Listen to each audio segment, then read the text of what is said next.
Vamos lá, vamos falar sobre a anistia agora sendo discutida não no Congresso, no Supremo Tribunal Federal. Formou maioria nessa semana para julgar o alcance da lei da anistia para os chamados crimes permanentes, sequestro e ocultação de cadáver durante a ditadura militar no Brasil. Veja na reportagem da Luciana Amaral. A relatoria do caso é do ministro Flávio Dino. Luiz Roberto Barroso, Luiz Fux, Carmen Lúcia, Alexandre de Moraes e Edson Fachin concordaram com Dino sobre a repercussão geral do julgamento. Com isso, a matéria tem condições de ir a plenário e a decisão vai valer para todos os casos que aconteceram no Brasil. A lei de 1979 anistiava todos os que entre 1961 até aquele ano cometeram crimes políticos ou relacionados. O ministro Flávio Dino, no entanto, argumenta que a norma não absolve casos de ocultação de cadáver. Segundo o magistrado, o sumiço dos corpos, sem a possibilidade de sepultamento pelas famílias, é um crime permanente. O relator ainda citou o sucesso do livro e do filme Ainda Estou Aqui, para embasar o parecer. Segundo ele, a história do desaparecimento de Rubens Paiva, cujo corpo nunca foi encontrado, reflete a dor de milhares de pessoas cujos familiares seguem desaparecidos. A atual configuração do Supremo, de viés progressista, também permitiu que houvesse maioria para julgar a validade da lei da anistia. Em 2010, o STF analisou uma ação movida pela OAB e negou a revisão da lei por 7-2. Dos 7 ministros que votaram contra, só 2 permanecem na corte, Carmen Lúcia e Gilmar Mendes. Além disso, a revisão da anistia ganhou força depois da prisão de altos oficiais do Exército, suspeitos de participação num plano golpista depois da eleição do presidente Lula. Deputados governistas defenderam a posição do STF de levar o julgamento à frente, num contraponto à defesa da anistia aos envolvidos nos atos criminosos do 8 de janeiro de 2023, encampada pela oposição. Ilana, a gente vai falar de política aqui, mas vamos só entender juridicamente a questão. A lei da anistia foi promulgada, no final dos anos 79. O que o Supremo está debatendo é que, para casos de crimes permanentes, em que o corpo desapareceu, houve ocultação de cadáver, logo o crime continuou e, portanto, aquela lei não alcança porque continua até hoje. É disso que a gente está falando, o Supremo no caso? A decisão, que ainda não terminou, o julgamento essa semana, mas a decisão, na verdade, é para reabrir essa discussão. Porque o que acontece? Aqui a gente está falando de um recurso extraordinário. Como é um recurso extraordinário, ele tem uma barreira para ele ser admitido para julgamento no Supremo, que é justamente a admissibilidade, que precisa ter uma repercussão geral. Então é importante a gente fixar agora o que o Supremo decidiu. Ele ainda não está discutindo a lei de anistia. Ele está discutindo primeiro que ele pode discutir a lei de anistia. É uma barreira, que se tem aí aos recursos. Então, essa foi a decisão dessa semana e justamente focada apenas na questão dos crimes permanentes. Mas existe também pendente no Supremo uma outra ação de descumprimento de preceito fundamental que aí é um pouco mais ampla e quer discutir a anistia em relação a outros crimes aí também considerados graves. Agora, já não teve esse debate em 2010? Teve. Em 2010, como vocês bem pontuaram aí, teve esse debate. É bem importante pontuar que em 2010 o relator, o ministro Eros Grau, que foi um perseguido, durante a ditadura. E naquela época a discussão era centrada no seguinte, que a lei de anistia, ela fala que vai anistiar todos os crimes políticos e crimes conexos aos crimes políticos de qualquer natureza. Então a interpretação que se deu na época foi, se são crimes de qualquer natureza, é qualquer crime. Então, a OAB entrou com essa ação de descumprimento para dizer, olha, essa interpretação não está de acordo com a Constituição. Por quê? Porque esses crimes graves, primeiro, não existe ali uma relação de conexão jurídica, Não é porque você cometeu um crime político que você precisa cometer uma tortura, necessariamente. Além disso, foi o próprio Estado se anistiando, E essa interpretação não seria aí uma interpretação que a lei admitia, né? Então pedia para que o Supremo fizesse ali uma baliza na interpretação. Por 7 votos a 2, o Supremo manteve a lei, falou que a lei era constitucional, e aí houve ali naquela época uma grande preocupação com o histórico. Olha, na época que a lei de anistia foi promulgada, a sociedade, com vistas a fazer uma transição democrática tranquila, entendeu, inclusive a própria OAB naquele momento, entendeu que a lei era um mal necessário, né? Era necessário anistiar ali todos, não só os agentes de Estado, mas também os particulares. E aí é uma coisa que eles falam, não foi uma autoanistia, foi uma anistia bilateral, tanto para os particulares quanto para os agentes de Estado. Só que o que aconteceu depois? Esse é um ponto que a gente precisa trazer aqui. Logo no mesmo ano, em 2010, essa decisão é do começo de 2010, mas para o final do ano de 2010, a Corte Interamericana de Direitos Humanos condena o Brasil no caso da guerrilha do Araguaia, que é justamente esse caso aqui que está sendo rediscutido. Condena o Brasil, diz que o Brasil precisa rever a questão da lei de anistia, que esses são crimes considerados graves em tratados internacionais e são crimes imprescritíveis. E são crimes que o Brasil se comprometeu a punir, né, em qualquer circunstância.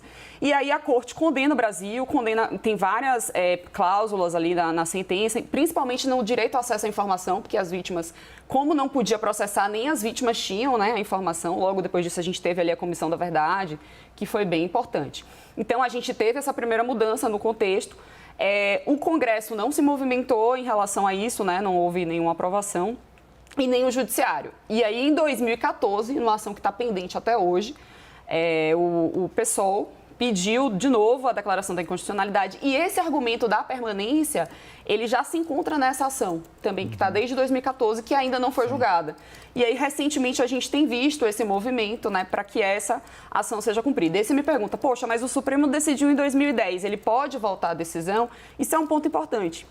Juridicamente, os precedentes, eles são feitos, claro, para trazer segurança jurídica, estabilidade, etc., mas eles não são imutáveis, porque o direito não é imutável. Então, uma vez presente aí fundamentos econômicos, jurídicos e sociais que permitam a rediscussão da matéria, e aí eu acho que o que vai ser trazido agora é justamente isso, a condenação do Brasil pela Corte, esse contexto novo também que a gente viu aí com as investigações sobre o golpe. Então, eles provavelmente devem trazer isso como um argumento para autorizar a rediscussão da matéria. Jussara, você vê ali são duas frentes, né, do Supremo Tribunal Federal contra crimes cometidos por militares. Tem o julgamento do inquérito do golpe, né, que provavelmente a denúncia, né, principalmente quando o Bolsonaro está para sair, né, deve sair até o Carnaval, e tem essa questão da lei da anistia. De alguma maneira, tem um contexto todo do Supremo Tribunal Federal pegando esses dois grandes casos e avançando tanto contra crimes de militares do passado, contra crimes contra militares do presente recente ou do passado recente? Olha, Caio, a observação é que sim, que tem esses dois casos, tanto do passado quanto do presente, eles estão bem próximos. Há, inclusive, uma defesa de que uma tentativa de golpe com participação de militares, ela acabou ocorrendo justamente porque no passado não houve uma punição devida. Então, isso, claro, o que ocorreu num passado recente, né, aqui agora, no caso, ainda no final do governo do ex-presidente Jair Bolsonaro, segundo as investigações da Polícia Federal, isso acaba forçando para que haja, sim, uma revisão lá da Lei de Anistia de 1979. Esse é um entendimento. Mas, Caio, importante a gente trazer isso aqui, porque em relação à revisão da Lei de Anistia de 1979, há uma percepção que isso não terá uma ampla vantagem dentro do Supremo Tribunal Federal, que há uma divergência, sim. Muitos, inclusive, citam que o caso de hoje, da tentativa de golpe, já há um desgaste para a Suprema Corte, né, para o STF, e revisar 1979 vai esgarçar ainda mais. Então, dentro do STF, a expectativa é que o resultado para um lado ou para outro será bastante apertado, nesse caso, em relação à Lei de Anistia de 1979. Ilana, você tratou aqui das diferenças, né, do direito não ser imutável, mas o contexto, vamos dizer assim, as peças do Supremo Tribunal hoje favorecem essa revisão da anistia? Vou me referir principalmente ao Flávio Dino, que era do Partido Comunista do Brasil, hoje depois foi para o PSB, depois virou governador, enfim. As peças todas ali favorecem essa revisão desse diálogo? Olha, eu acho que talvez sim.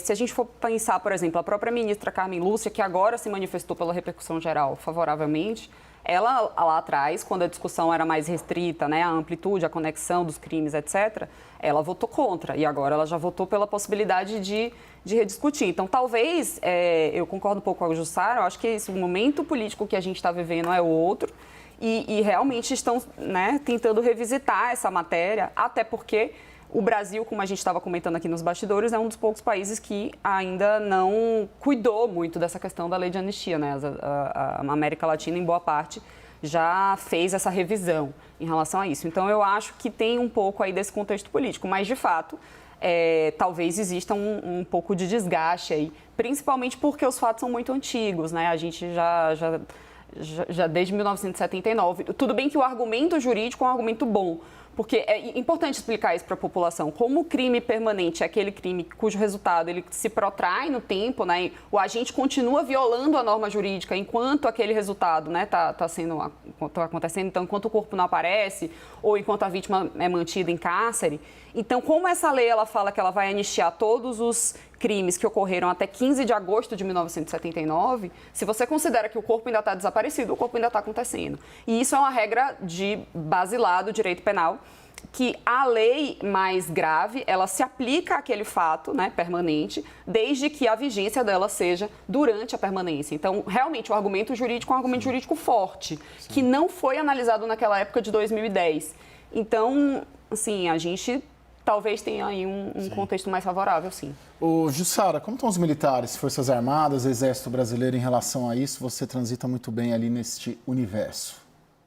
Olha, Caia, estão bem atentos e preocupados. A avaliação nas Forças Armadas é que revisitar e revisar a lei de anistia de 1979 vai abrir ali um flanco, aumentar uma insatisfação que o atual governo Lula tem trabalhado para tentar reverter após o governo de Jair Bolsonaro. Então, a perspectiva deles é que qualquer revisão da lei de anistia pode sim abrir ali, criar uma insatisfação que está sendo trabalhada para ser contornada, mesmo diante dos casos do inquérito da trama golpista, que tem uma participação grande de militares. Dos 40 indiciados pela Polícia Federal até agora, 28 são militares. Então, isso é um caso que o Exército, as atuais Forças Armadas, né, elas